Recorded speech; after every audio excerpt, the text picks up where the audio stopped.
On continue évidemment à parler de la guerre commerciale sur Boursorama et cette affirmation signée Philippe Béchade. Les Chinois sont en train de rouler dans la farine. Le président américain, bonjour Philippe. Bonjour. Rédacteur en chef de la Bourse au quotidien. Il a la main quand même Donald Trump, non? Parce que, l'économie américaine est quand même au top, Wall Street est au zénith. Il a la main le président américain. Qu'est-ce qu'il nous prend là? C'est ce que tout le monde répète à l'envi, y compris des gens que j'aime bien. Donc actuellement, c'est effectivement le discours dominant. Trump a raison de profiter. Le momentum lui est favorable. Exactement. Il se dit, le bras de fer, je vais les faire plier, quoi. Voilà. Donc, moi, je viens apporter une vision un petit peu différente. Je vais essayer de l'argumenter. Tout d'abord, l'économie américaine, c'est vrai, est en haut de cycle. Mais bon, quand on est en haut de cycle, le risque est que ce cycle s'essouffle. Oui, on dit ça régulièrement. Voilà. Pour l'instant, c'est toujours en haut de cycle. Wall Street est également au zénith, et un zénith qui a été entretenu. En fait, l'ascension funiculaire est justement entretenue par ce feuilleton. On va bientôt signer ce fantastique accord, le meilleur accord qu'on n'aura jamais signé avec la Chine.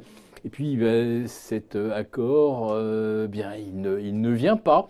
On l'attendait peut-être, ou en tout cas une esquisse vendredi dernier avec la visite du numéro 3 chinois, vice-premier ministre et ministre de l'économie. Ouais. C'était quand même le gars avec lequel on pouvait négocier.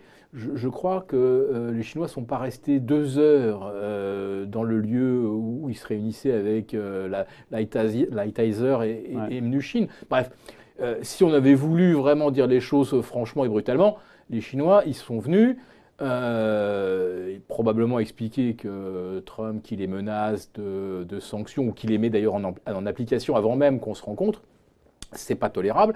Et ils sont partis en claquant la porte. Alors, on a voulu... la porte.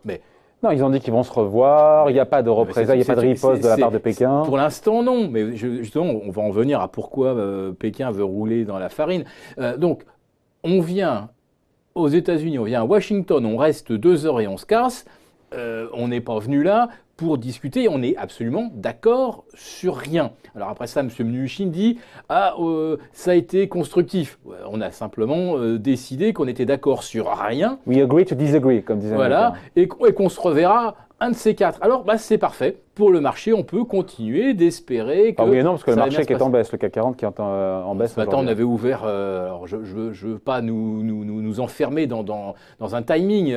Ça avait ouvert pratiquement à l'équilibre. Ça a baissé derrière. Bon, d'accord. On verra ce que fait Wall Street. Comment Wall Street l'interprète ? Est-ce que tant qu'on promet une prochaine négociation, c'est ce que fait Trump, c'est ce que fait Trump aussi. Hein. À la fois, il manie carotte et le bâton, il met plus de taxes, en même temps, il dit mais j'ai un très bon rapport avec le président chinois et on va trouver un accord. Il parle avec sa bouche, il tweet. Non mais l'idée c'est de dire que Trump ne laissera jamais dérailler Wall Street. On le voit bien à chaque fois que Wall Street baisse. Ah mais bien sûr, vendredi, c'est la déclaration de Mnuchin qui est complètement, enfin elle est surréaliste, elle est lunaire. Les gars sont partis en claquant la porte et on prétend que ça s'est bien passé et qu'on a avancé. Bien sûr que non, on n'a pas avancé, on a même reculé. Et les Chinois, aujourd'hui, savent très très bien jouer les gentils. C'est-à-dire que les États-Unis ont versé le premier 100. Écoutez, vous vous rendez compte, on est en train de négocier, et pendant qu'on négocie, tiens, je te mets une claque, allez, 200 milliards, et puis si tu n'es pas content, je te mettrai 125 milliards de plus. Procédure qui est ouverte aujourd'hui par l'administration américaine pour taxer toutes les importations chinoises, alors 300 milliards de plus. Alors c'est ce qui va venir des ports américains, ça va peut-être prendre 3 semaines à traverser le Pacifique, mais ce qui va venir par avion, ça y est, ça va déjà être taxé. Ouais. Donc qu'est-ce qui va se passer? Monsieur Trump fanfaronne, les nouvelles taxes vont rapporter 100 milliards aux États-Unis, c'est merveilleux. Ces 100 milliards vont nous permettre de subventionner les agriculteurs si jamais les Chinois décidaient de ne plus acheter ou de ne pas acheter tout le soja qu'ils se sont engagés à payer. Ça va nous permettre de financer la réfection des routes, etc. Merveilleux. Mais attendez, les 100 milliards de taxes, quelque part, c'est bien 100 milliards qui vont être à la charge du consommateur. Ouais. Ces produits taxés, qui va payer la taxe? L'entreprise qui importe et au final, le consommateur. Donc, c'est répercuté. Alors, ça va l'être forcément, en tout cas en grande partie, peut-être à 80 ou 90%. conclusion, ça va être une ponction sur le pouvoir d'achat. Ça va forcément peser sur la croissance. Pour l'instant, on ne le voit pas en tout cas. Parce que les sanctions ne sont pas encore en place, mais d'ici 3 à 6 mois, on verra bien l'impact sur le pouvoir d'achat des ménages américains. Qu'est-ce que nous dit le dernier tweet de Trump de ce week-end quand il nous dit en gros, très intéressant, où il dit qu'il encourage Pékin à ne pas attendre la prochaine élection avec une possible arrivée de démocrates. Pour vous, c'est un aveu? Absolument. Pourquoi ça? Ça veut dire qu'il commence à comprendre que les Chinois, ils vont souffrir. Hein. Je ne nie pas que le nouveau train de taxe va leur coûter probablement 100 milliards. Je ne conteste même pas les calculs que font l'administration des douanes américaines. Ok, 100 milliards, ça va leur coûter 100 milliards.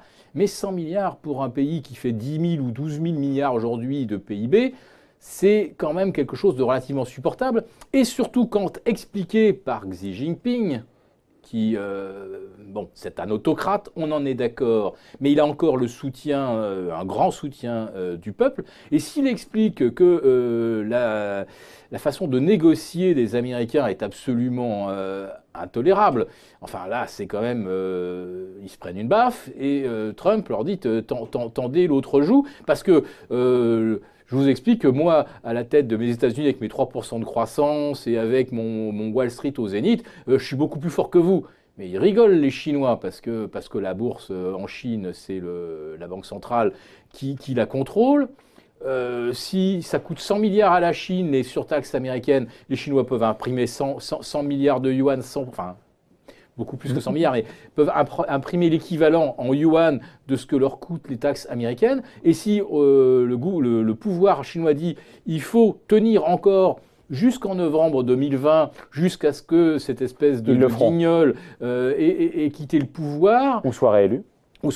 Mais si ça se passe mal avec la Chine, que l'économie américaine ralentit, là, M. Trump va se retrouver en position extrêmement difficile, en position de faiblesse. Si Wall Street chute, c'est toute l'espèce de construction, la pseudo-popularité dont il jouit auprès des milieux d'affaires, elle sera en berne. Et les Chinois, ils ont tout intérêt effectivement à ce que Wall Street baisse, parce que ça, M. Trump a fait l'erreur de conditionner, ou en tout cas de dire si Wall Street est au plus haut, c'est que je mène une bonne politique économique. Je serai réélu parce que ma politique est la meilleure. Si Wall Street se torche, les Chinois vont bien rigoler, donc, et les Américains beaucoup moins. À vous écouter, Philippe, le temps presse pour Trump, parce qu'il y a les élections qui arrivent en ligne de mire. Bien sûr.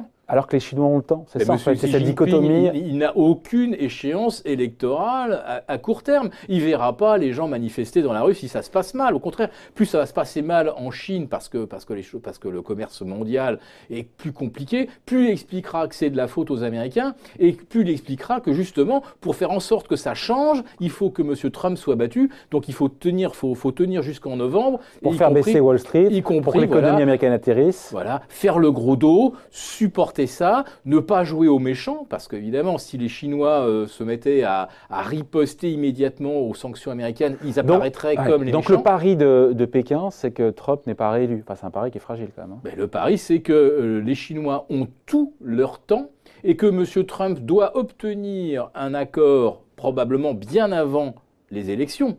Parce que s'il obtenait un accord la veille, on dirait qu'il a lâché surtout pour obtenir quelque chose qu'il peut essayer de vendre à ses électeurs. Donc il faut qu'il obtienne un accord avant. Et là, il n'a pas le temps. Les Chinois ont tout leur temps.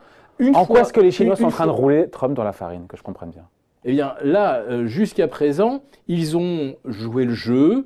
Ils ont accepté quelque part d'apparaître justement en position de faiblesse pour ne pas apparaître comme ceux qui ont fait capoter les pourparlers. Car ça va capoter. C'est ça qu'on est en train de voir arriver. Ça va capoter. Sauf que c'est dans l'intérêt de personne non plus que ça capote. Non mais les Chinois, ça y est, ils se sont pris la baffe avant même qu'on ait signé un traité. On est en train de négocier et on se prend 100 milliards dans la tête. Et peut-être plus si M. Trump... Enfin 200 plus 300. Le coût... Ah oui, pardon, en termes de coût, pardon. Le coût, ça va être ça. C'est pas mes chiffres, c'est ce que M. Trump a donné. Absolument. Je vais récupérer 100 milliards que je vais donner aux agriculteurs, que je vais mettre dans des investissements pour rénover les routes, le réseau électrique. Donc c'est pas la Chine qui paye encore une fois. Effectivement, ce sont les importateurs américains et in fine largement le consommateur américain. Voilà. Donc si ça capote, les Chinois vont avoir réussi d'abord à à avoir mené les choses qui est dans leur propre façon de négocier, c'est-à-dire qu'ils ont un temps infini devant eux, 10, 20, 30 ans. Monsieur Trump a 18 mois. Et deuxièmement, si ça capote, comme les Chinois n'ont pas riposté, très très vite l'opinion mondiale... Ils ne sont pas en position de faiblesse, s'ils n'ont pas riposté, les Chinois, justement. Mais non. C'est pas la preuve qu'ils sont... Non, non, non, je pense que c'est exprès, parce que si ça capote, et ça va capoter, c'est ce vers quoi ça sera la faute des Américains. Ça sera de la faute des Américains, et ça sera de la faute de Trump. Et là, non seulement Trump se retrouvera avec une bourse qui chute, parce qu'on n'a pas l'accord chinois, donc avec un Wall Street qui se plante, c'est beaucoup moins bon pour lui. Et en plus de ça, des Chinois qui pourront dire, mais regardez, en plus de ça, nous, ils nous ont tapé dessus et on n'a pas répondu. Parce que c'est ça la stratégie. Nous, on voulait un accord, vous comprenez, c'est nous les gentils. Voilà donc la stratégie de Pékin décryptée par Philippe Béchade, rédacteur en chef de La Bourse au quotidien. Merci Philippe.